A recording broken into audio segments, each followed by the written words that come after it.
In this episode, we dive deep into the dynamic world of podcasting with Justin J. Moore, a creative force and founder of Podigy. Discover how podcasts can be your ultimate networking, content creation, and lead generation tool, opening up doors that you never knew that you would thought be possible. This episode of the Lead Machine Growth Show is brought to you by Lead Machine, the step-by-step, tech-easy system for getting leads online. Are you struggling to get leads from your lead magnet? Are you tired of seeing low conversion rates and losing potential customers? It's time to revive your lead magnet and start attracting more leads. Download our free report, 10 Deadly Lead Magnet Mistakes That Are Costing You Leads, and learn how to create a high-converting lead magnet that engages your audience and drives conversions. Don't let common mistakes hold you back any longer. Revive your lead magnet today and download your free report at www.getleadmachine.com/deadly.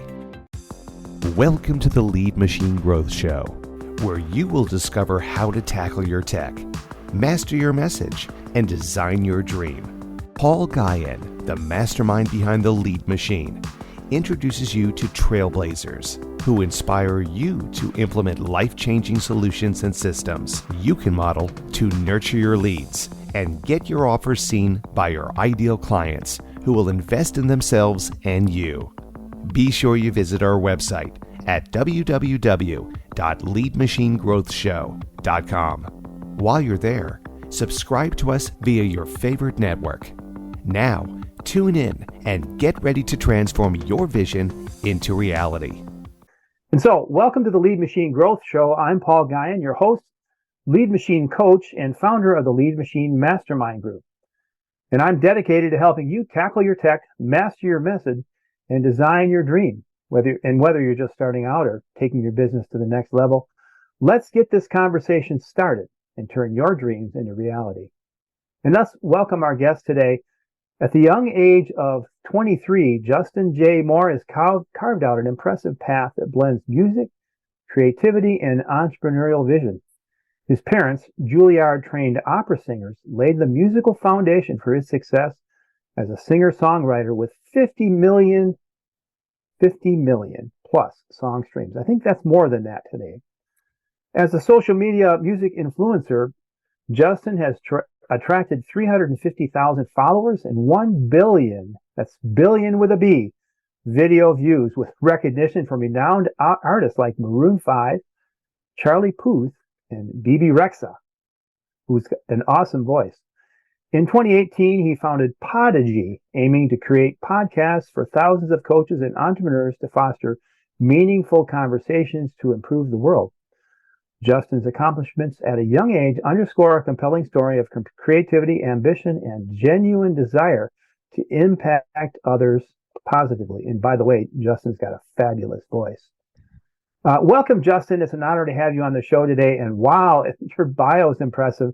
I was checking out some of the things that you're doing online last night, and we both share the love of music, and I'm just so honored to have you here, and welcome. Thank you. Thank you very much. Thanks for the great introduction. Yeah. So 300 songs in 6 months. You told me that offline before the show. And so that, to me, that means a lot of dedication, a lot of time, a lot of focus, and you had a goal in mind. How can that translate to podcasters and content creators who are entrepreneurs who are looking to get out there, but they're time crunched, they got a lot to do, and really focusing on creating that much content and sharing it on social media, it seems like a full-time job. So how did you accomplish the songs, first of all, and how can you apply that to everyday work as an entrepreneur? Totally, yeah. That many songs, it seems like a lot, and from the outside, it is a lot. I mean, 300 songs is a lot, but from the world that I was in and the world that I still am in, but I was doing it full time before, 300 songs in 6 months is sort of normal. Like, people in the music industry, the real songwriters will write like 1,000 songs a year. which does translate to like 3 songs a day. And from like a music point of view, the songs, it was almost like a quantity over quality type thing. So it's not like I was writing the best Ah, songs in the world, but what I was doing was I was just allowing the songs to come out without any judgment every single time. And what I found to be true, this was in the dance world, by the way. These weren't pop songs; these were dance songs, ah, which are a bit different. So they don't require as much attention to detail as pop does, because in dance the songs are much more focused on the actual instrumental, and so it's more like a 50-50 split, whereas in pop the voice is like the number one thing. in the story. um Yeah. yeah, exactly. And the dance music is less about a story and it's more about like a feeling. Right. And so with the dance music, I was writing like 3 songs a day, and I was finding that even though there were songs that I didn't particularly love, they were songs that other people just ate up and made these great tracks around. So essentially, I would just sit with my piano over here and I would plunk down some chords and I would write a top line, is what it's called, the vocals. And I would send these acapellas around to different companies who would then distribute them to artists, and artists would take interest in them. And these artists would take my acapella and turn them into beautiful songs. So I Yeah. found that even though it wasn't perfect to me, it was exactly what these other people needed to inspire their song and their creativity. So that was really cool. And then what I Yeah. found from there, if we're translating that over into the entrepreneur and business world and talking about podcasts, the main thing that allowed me to write that many songs was that I came up with a system for writing my songs. So Yeah. I had a system for how I would start my projects. I had a system for like what kind of chords I would use in my songs. And then I had a system for file organization and for everything. So the way that I was able to do that many songs was by systemizing it. And in the Yeah. podcast world, it's really similar. And especially now with being able to use AI for a lot of things, and AI is even going to make the game, it's going to change the game even more.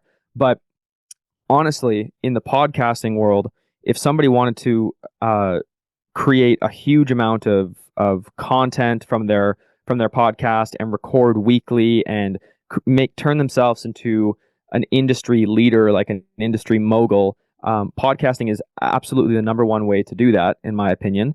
And from your podcast, your weekly podcast, you can generate tons and tons of social media content by clipping up the video and by using AI to create different types of content.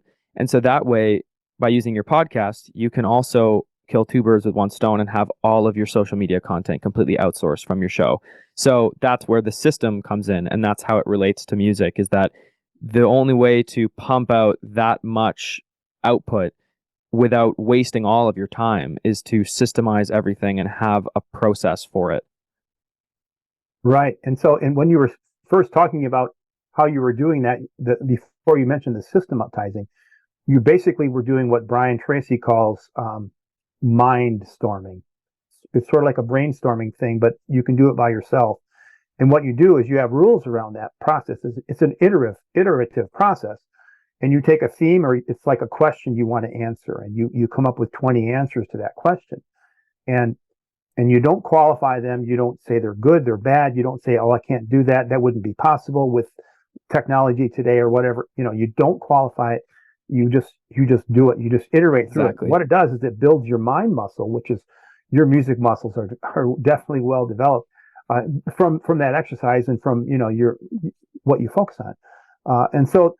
And then you take and drill down into the really good ideas, and then you keep going through that and iterating through it. So I imagine you have many different themes that are around a particular melody or a chord structure, and you can change, you can reverse the chord structures, you can change the octaves, there's a whole bunch of things that you can do, but you're still working with a similar pattern. And Totally. so systemization is the key to productivity.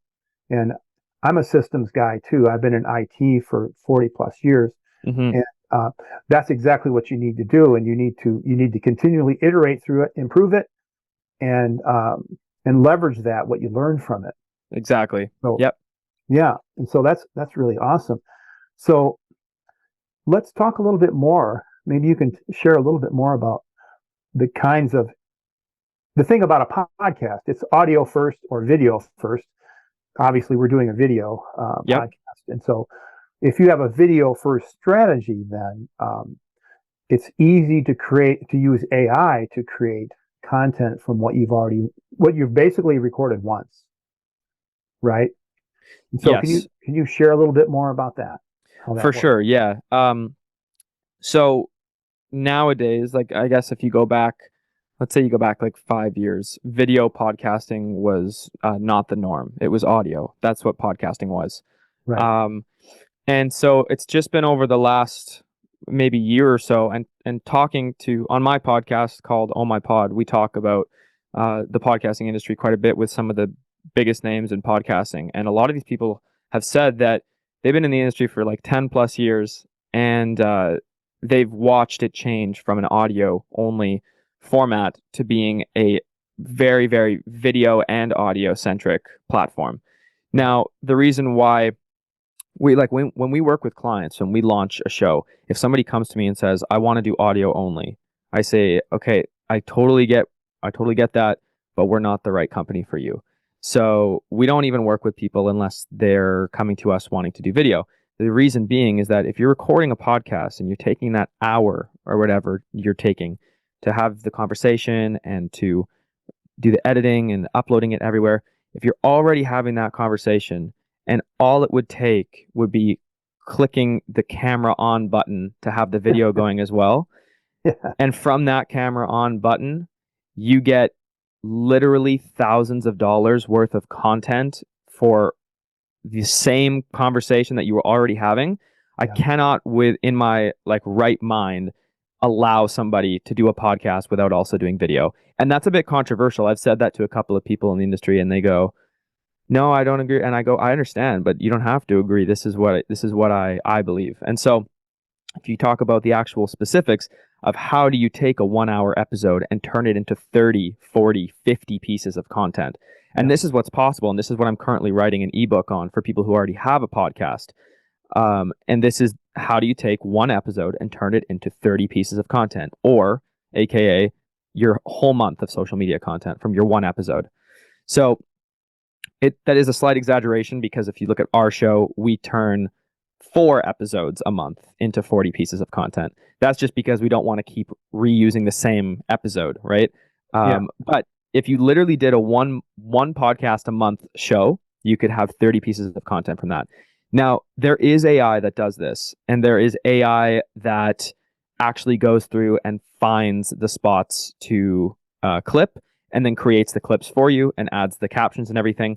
But the main problem with the AI is that, as it currently stands, the AI doesn't have an understanding of what you're trying to accomplish with the clips. So we still have to use humans for actually finding the clips. So if you look at our company, they learn the client's message, mission, they learn the client's business inside and out. And from that, they listen to the episode and they clip relevant topics to what the client is trying to accomplish with their podcast. AI cannot do that. There's AI platforms that will give you 3 to 4 clips per episode, and maybe only 1 or 2 of them is actually usable. So what my company does, and what you can do yourself if you have the time, I would like to preface this and say I really don't think it's a good use of people's time. If you don't want to do it yourself, you could easily go onto Fiverr or some other kind of freelance platform and find somebody whose hour is not as expensive as your hour is, because you're going to waste money by doing this yourself. But you would go through your podcast and you would find all the moments that are clip worthy. They can be 15 seconds long, 30 seconds long, a minute long, up to a minute, obviously, because Instagram doesn't let you go past a minute. And you take that and you just mark it in the video. And then you go to the next part. Okay, you mark that too. You can even write it down, write the time. Then you go to the next part, write the time. And then after that, you take it into a platform, or you take it into a program that then can add subtitles, can add music, can add background footage to keep it more interesting. So the number one platform that we have found to do it, and the one that we actually use for our company, is called Veed.io, Veed.io. I'm in no way affiliated with them. I just pay monthly to use their program for my business. And we run all of our clients through Veed.io after we've found the clipping spots. So AI can't find the clipping spots, but AI can easily make your clips beautiful. So we've got background footage. If someone says, "Oh, I was working on an art project" in the clip, then the background footage will be someone painting on a canvas. Or I got 500 downloads, then a picture will come up with 500 downloads, and it'll show like to add kind of depth and stuff. So that's one way to create content from your podcast. The other way is to go through and find things that were said. Again, you can do this by writing down. You find things that are said that are impactful in one way or another, or insightful or controversial or anything. And you simply quote it. You take it as a quote. You take those words, and maybe from your episode, you find 10 quotes, let's say. You take those 10 quotes that you've written down, and you then go into Canva, Canva. Anybody who's an entrepreneur or who's done any kind of design knows what Canva is. You can do this for free. You go into Canva, you go to templates, you search up quotes. It'll give you thousands of templates to choose from. Add your company colors, make it your own. Drop those 10 quotes that you got from your podcast in. So that's now 10 posts from quotes. That's, you could say, 15 posts from your clips. So there, from your one episode, you've got 25 posts that you can use. And on top of that, if you want to go the extra mile and get the last 5 posts, you can actually look through your episode and find pieces where you gave some type of instruction, sort of like what I'm doing right now. And you can take it and make an informational sliding post that people can actually learn how to do something that you're talking about.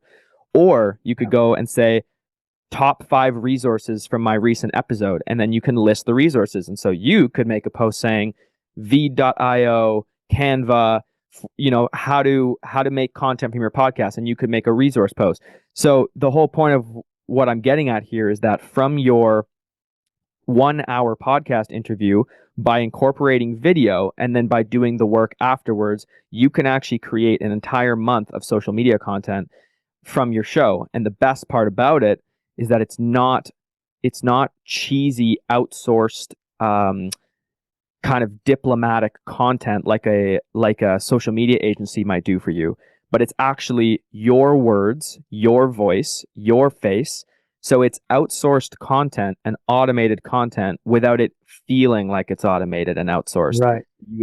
You're maintaining the authenticity, and that's why people get so many clients from their show. That's why people get so much engagement on their podcast content, and why podcast content is blowing up everywhere. That's the reason, is because it's outsourced content that doesn't feel outsourced. And so do you think that by creating that content and in the content, obviously there's a link back to your show. Yep, definitely. Or to your lead magnet, probably to your show. And on your show, you've got a website that hosts your show. Yep. And you've got lead magnets there, you've got ads there, you've got links to monetize the traffic that comes to your site.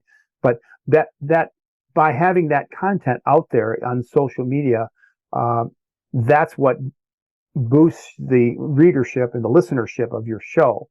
And therefore the visibility and your authority and all those things. Not only that, your guests, if you're doing an interview style show, your guests can share the content that you create. That is a huge piece that you just said. Yeah. You're right. Yeah, they can share your content, and so you're giving your guests, you're doing them a service by bringing them on your show. So don't think that they're doing you a favor by being on your show. You're doing them a service by giving them more visibility that they wouldn't have with your own audience. Yes. On top of what you're doing, I do this myself because I'm just starting out, but I'm looking at outsourcing it. But I've got a formula too that's similar to that. But I use Descript to transcribe. Yeah.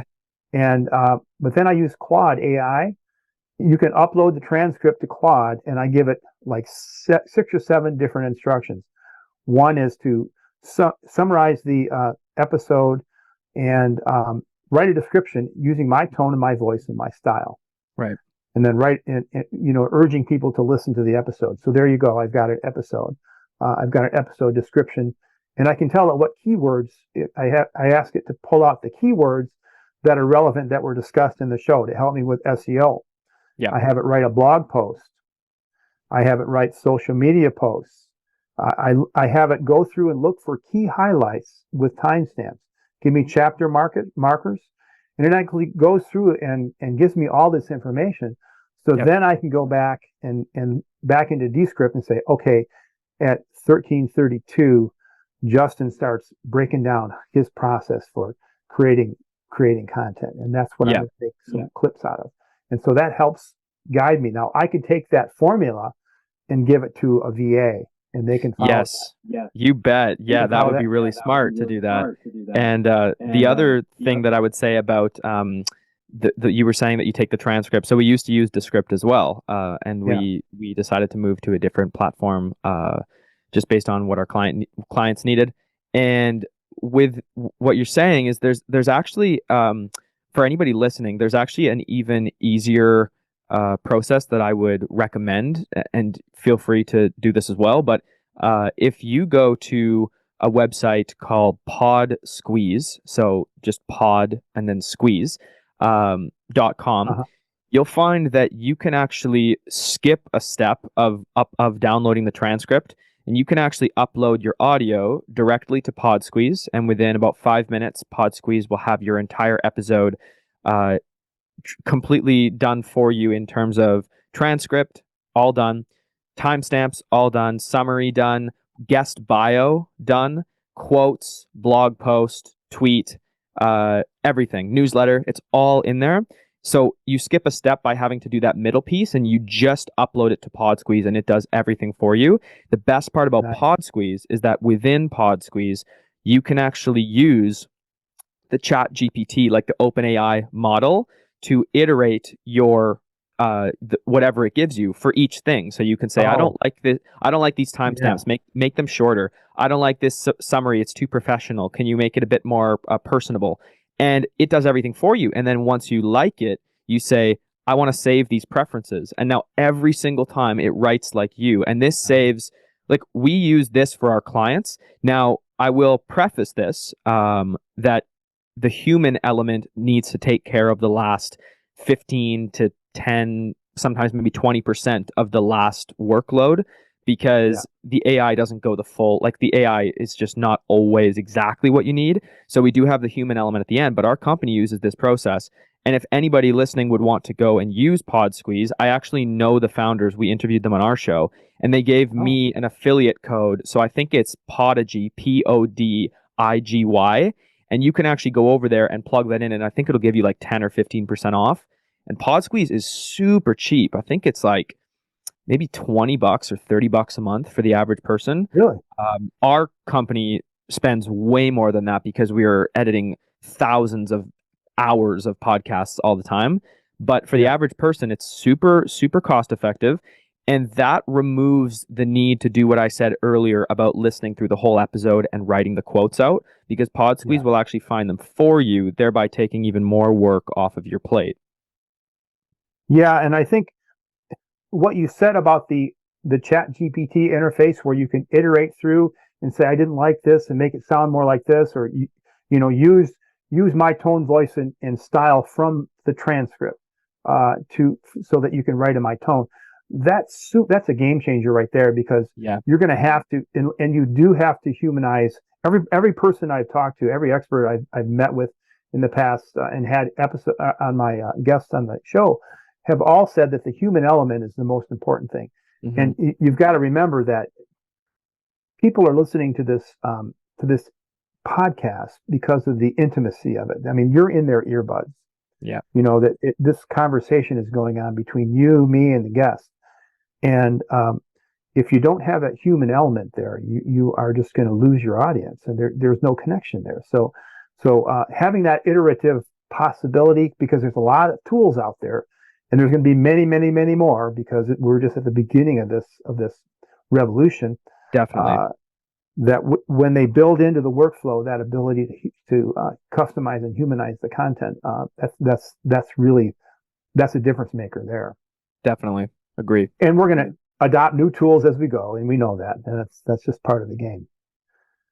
So great tips. So I was listening to you doing a loop last night. I was listening on I think it was Facebook.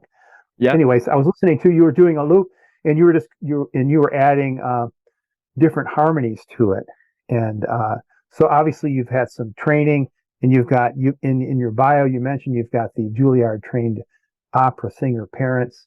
My mom, when she was in school, before she went to college to be a doctor, she was an opera singer. She wanted to Oh, be cool. into opera, and I remember listening to them, and she's the one who got me into drumming. But what was it like growing up with that culture in your house? I mean, and do you listen to opera today? And what I, was it I like with parents like that? I really love opera. I do. I think it's probably my favorite kind of music if I'm actually just sitting and listening to something. There's certain songs that just like bring back so many memories because my parents were like they were from they my mom was from New York and my dad was from Western Canada. And so like all the way west, like pretty much Vancouver. And Yeah, when they got married, they moved back to Canada together. And what happened was because they were in a small town. They weren't actually in Vancouver. They were in a very small town. And they came back and they were the only opera singers in this town. And so they would sell out shows all the time because everyone in the valley would come to hear pretty much the only good opera that was around live. And they were like this young couple from Juilliard. And so my parents were really well known in our like valley. And the valley is like several cities. Some are a bit bigger, some are a bit smaller, but everybody knew who they were.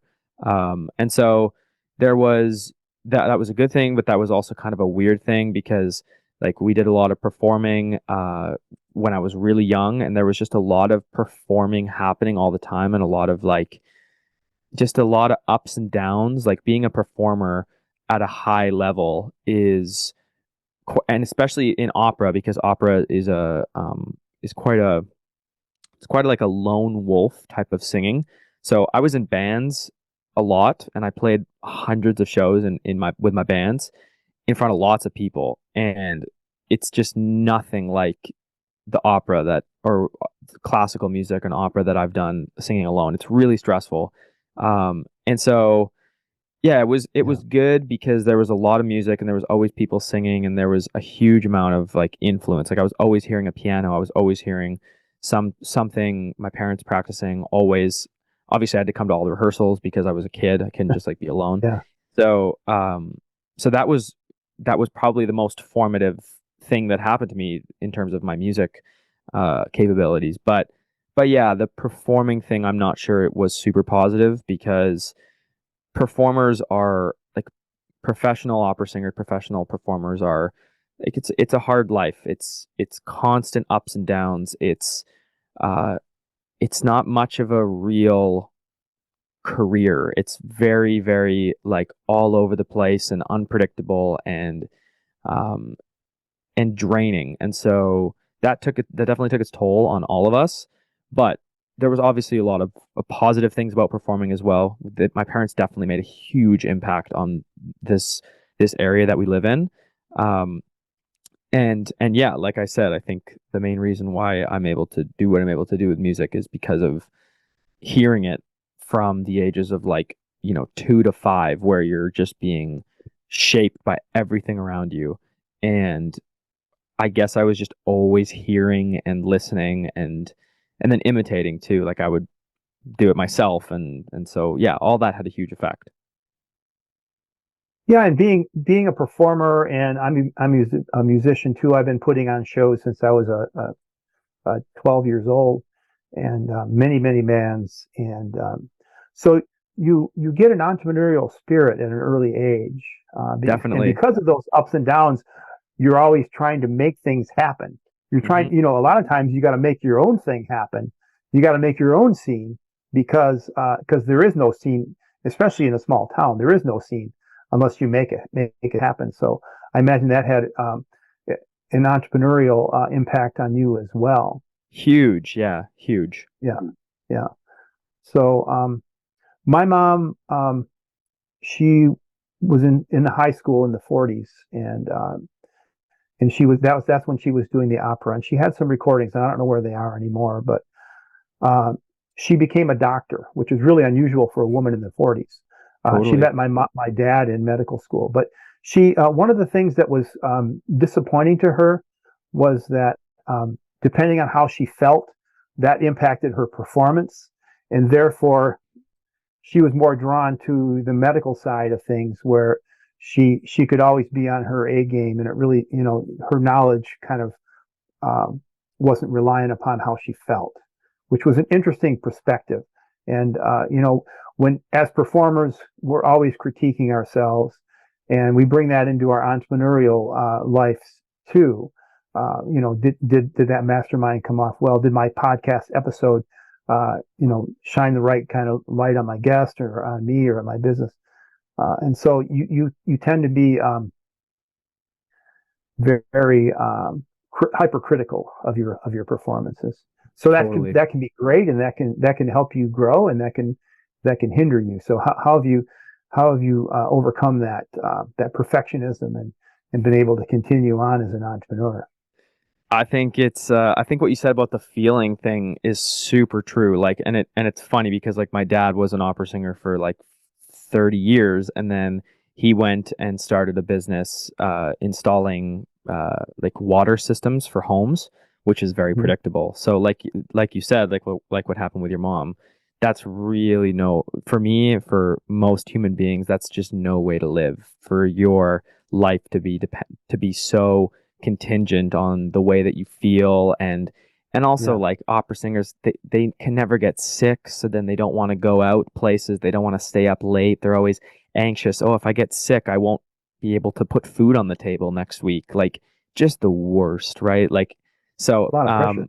yeah, tons. And so but yeah, like the perfectionism, I have a very high attention to detail, I've noticed as I've grown up, which kind of sets me apart from a lot of like really creative people, because I definitely would categorize myself as being really creative, but I also have a hyper vigilance to like small details, which has Hmm. been great for business because it's allowed me to not only be the person who develops the vision and the ideas with help of like my coaches and my fiance also, who runs the company with me, but it's allowed me to develop the ideas and the vision, but also to be the one who develops the systems to make it happen, or to Yeah. outline the processes to actually bring my visions to life. So I do 100% advocate for people outsourcing every single thing that they don't need to do themselves. Like, everything. I'm talking like I outsource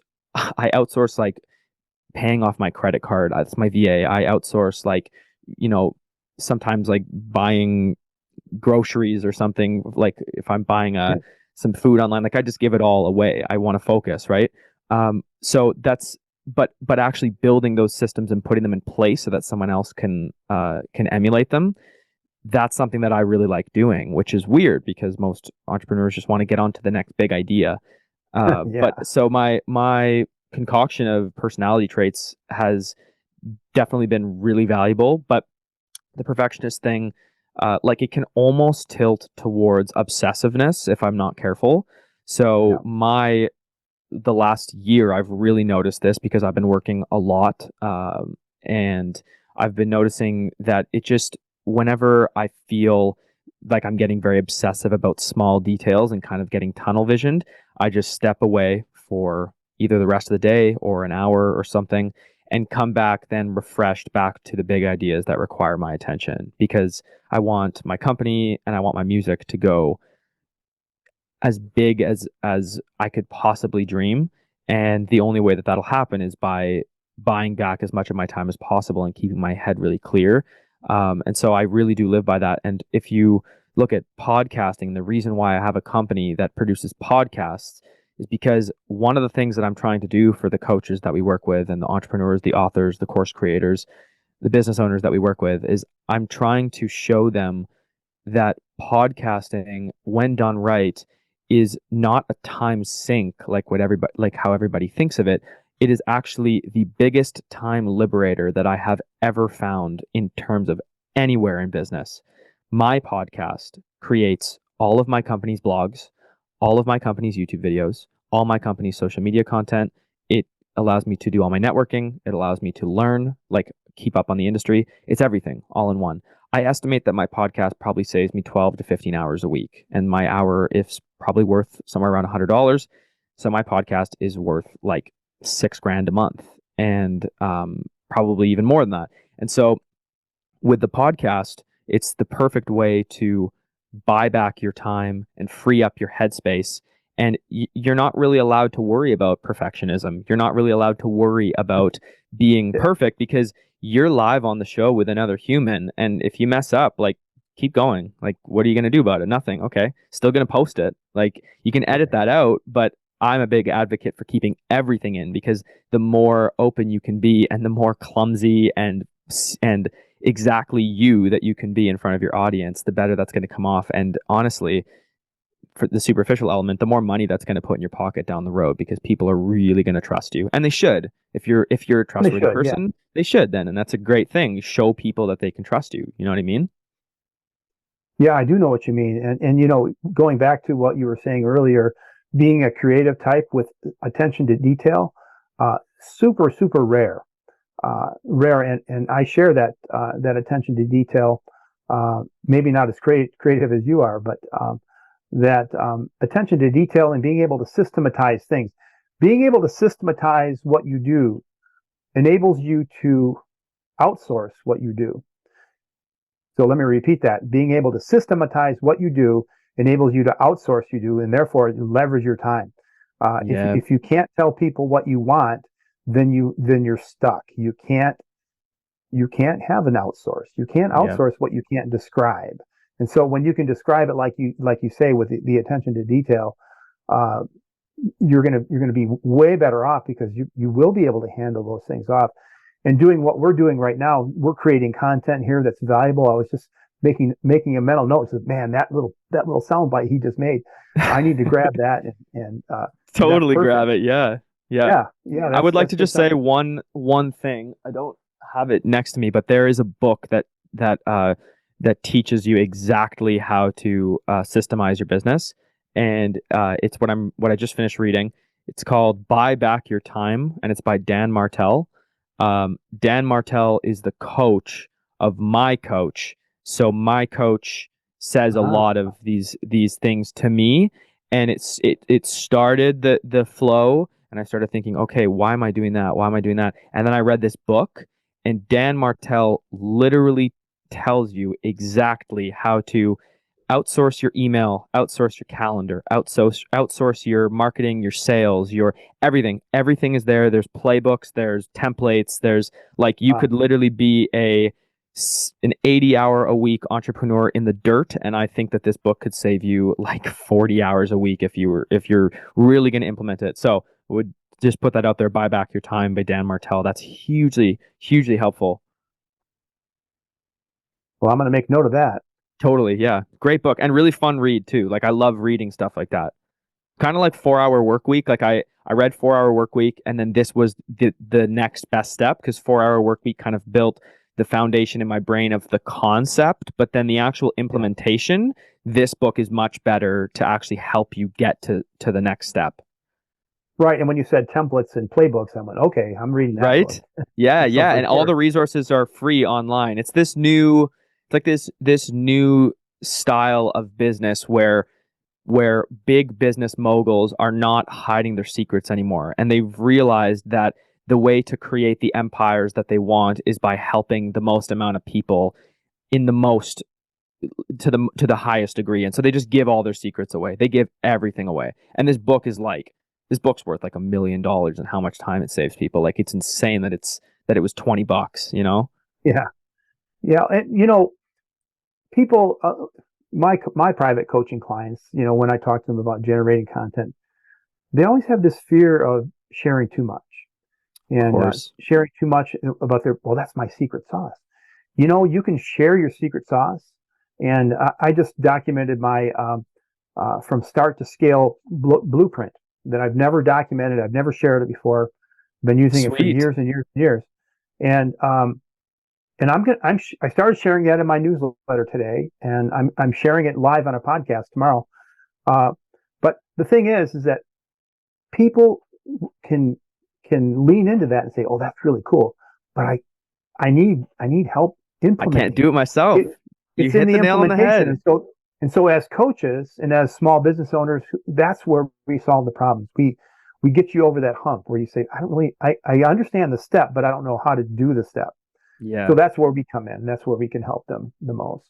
Yeah, So you're totally right. It's like number one, if you teach them the secret sauce, it's not to say that they're going to know exactly how to do it like you can, or they're going to have the skills to do it as good as you can.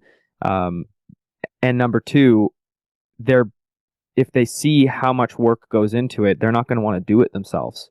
So you get to right, educate them. You get to educate them on what you do, and you get to show them how valuable it is. And then by the time that they realize how valuable it is, then they go to the next step and say, actually, you know what? I actually do think I want you to do this because I got all this other stuff to do. And actually, I don't really like doing that type of stuff anyway. So you just do it, and I'll focus on this over here. So I totally agree. I think giving away, I literally it just changed over the last like few months. Like I think giving everything away, every single thing. I give everything away in music too. I tell people exactly what plugins I use to make my voice sound so crisp. I tell people right. exactly what level I take my auto tune to, and I use auto tune because that's the industry. It's how the industry works. And I tell them exactly what programs I use and how I find my harmonies and how I write my stuff. Like everything is out there, everywhere. That's just the way that it's working now.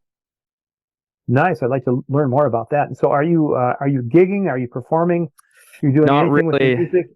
Not No. really gigging. There's not a lot of opportunities around here that are good for me. I was gigging a bit around here, but I was finding a lot of things that I was accepting ended up being, a couple hours of playing to people who weren't paying full attention, and then the actual compensation was pretty bad. And so even though Yeah. I love performing, wasn't worth it for me. So I haven't performed live in a while. I'm only accepting big live performances now. Actually, I did perform live for a bit there. I stood in for a touring production of Andrew Lloyd Webber, like a big touring production. My mom's actually Hmm. the lead soprano on that show, and Oh, nice. they're taking it global. They're going to Japan next year, like it's getting huge, and they needed a Wow. stand in for like one show, and so that was like super well paying, and I got like flown down and did that. But other than that, live is not really on my radar at the moment. I'm writing, I'm in the studio, I'm producing music, I'm connecting with and writing with some of the biggest artists in the dance world. And so the goal there is that when these artists perform these songs, like I'll take for an example, there's a group called Matisse and Sadko, and they're a duo, and they're one of the biggest dance duos in the world. And when they perform in Europe, they sell out like a entire festival of like 75,000 or 100,000 people, and they're maybe like one of Wow. the headliners of the festival. And when we do a song together, which we just did, they've been playing this song live and they've been getting huge response from it. And so it's my voice. I'm not there, obviously, but it's my voice at these festivals. And what happens then down the road is that when these songs get big, the audience really likes when the singer comes and does the song live with the DJs. So the next Ah. step will be that the big Cool. collaborations that I have, and there's a few that are huge, huge artists, they will then the songs will be in such high demand because they're great songs that they'll either fly me down or I'm going to be living in Europe for a while as well because my fiance is from Italy, and so we're going to be living where her family is for a year, and I'll probably be going up to the Netherlands or different parts of Europe pretty regularly because the DJs will fly me in to sing the song live because the audience just loves it. So that will be the next step of live performance for me. But I Cool. honestly I I don't know that that's what I want to do for a lot of time. Like I don't want that to become something that's part of like something that I do very often because I really performing takes a huge toll on me, Yeah. and Yeah. sometimes I'm even not sure if it's worth the amount of stress. So that'll be my own thing to figure out, but it'll definitely be a cool experience to do it a few times. Yeah. Yeah. Yeah. Well, we say we get paid to move our equipment, but we play for free. That's So so true. being a drummer, you might be able to relate to that because I own the PA and the drums and all that. So Yeah, totally. So we're about at the top of the hour, Justin. It's been fascinating meeting you. Likewise, yeah. We wrap up with your final words, what are three things that our listeners can do today to put some of these ideas into action, how to amplify their visibility, and also you've got a free gift that I'd like to hear about. Totally. Okay, so let's think about this. Three things. So I guess the first logical step for what we just did would probably honestly be to go buy that book, Buy Back Your Time. We talked Oh, a yeah. lot about systems today. Yeah. And systems are something that if you're like me or you're like you, we find that pretty fun. But if you find it fun, then you're gonna have a great time. So I would probably buy that book. The second thing would be that if you have a podcast already and you're not utilizing video, one thing that you just need to do, it doesn't matter if you're uncomfortable being on camera or whatever. I would say like put on your like big boy pants and get on the video because like it's Yeah. so useful, right? Like I get that it's Yeah. not comfortable being on video all the time, but it's so helpful and I want to see people utilize that as good as possible. So I guess get the video on and if you don't already have a podcast, then and you're somebody in the coaching industry or somebody in the business world and you know that you have ideas that should be shared and you know that you have people that you could interview within your network who would make great guests and the only thing holding you back is just that you think it's going to take too much time, then figure out a way to outsource it, go to Fiverr, find a company that suits you and just get podcasting because the sooner you start, the sooner you're going to get to the 20 episode, 30 episode mark. And that's where the real magic starts happening. So you got to start to get there. And so the sooner you start, the sooner you get there. So that would be the three things. And then the gift that I've got, I'm working on 2 ebooks. Well, by the time this comes out, they'll be totally done. And the one ebook is if you already have a podcast and you want to learn how to create 30 pieces of content from your one episode and you want to actually see how it's done. So I know we talked about it conceptually today, but if you want to actually see how we do it, then you can download that ebook and it'll give you the exact tools to do it all yourself. And then for people who don't have a podcast, I've got an ebook that gives away all of my company's secrets that I've been working on for 5 years on how to launch a podcast in 2023 using all the most recent AI tools, using all of the outsourcing tips that I use. And so the best way. So there's one ebook if you have a podcast and you want to take that to new levels, 10x your podcast, go there. And if you want to start a podcast, then that's the one for you. And for any of that, you can just we said you just DM me Podigy on our Instagram, or you can email me Podigy, or you can just email me and say hi if you want, whatever. I'm all good with any of that. Yeah. So that's PODIGY podcasts, correct? Yep. Podcasts. Yep. Yeah. With an S, multiple podcasts. Yep. Yeah. And you can email me. Yep. Yeah. Email you at where? At Podigy Podcasts, yeah. Or you can go to our Instagram, which is, if you use Instagram, which is at Podigy Podcasts, same thing. And you can DM us Podigy. You could even just DM and just say, I want the ebook, or I want the ebook about already having a podcast, or just send us a message. And then if one thing that I'm doing with a lot of people right now is if anybody needs help implementing those ideas, actually getting them to work for your show, then you can also schedule a little call with me and I will walk you through how to do the things that we talk about in the ebook. And I can also answer any questions that you have about your specific situation. Cool. And on the episode page, we'll make sure that there are links to all that once you have that published. And so you can go to the Lead Machine Growth Show and look up this episode, and you'll be able to find all those links and all that information about those gifts. Totally. So thanks again, Justin. It's been a real pleasure having you, and I look forward to hearing some of what you're doing too. Totally. And so thanks again. And remember, faith and action go hand in hand. So until next time on the podcast, put the pedal to the metal. That's right. So put the pedal to the metal. And until next time on the Lead Machine Growth Show, I'm Paul Guyon and Justin J. Moore. So long for now. Thank you. Thank you for tuning in to the Lead Machine Growth Show with Paul Guyon, where we show you how to tackle your tech, master your message, and design your dream so that you can transform your vision into reality. Remember to visit our website at www.leadmachinegrowthshow.com and enjoy even more great episodes like this one. Again, while you're here, subscribe to us via your favorite network. We look forward to seeing you next time on the Lead Machine Growth Show.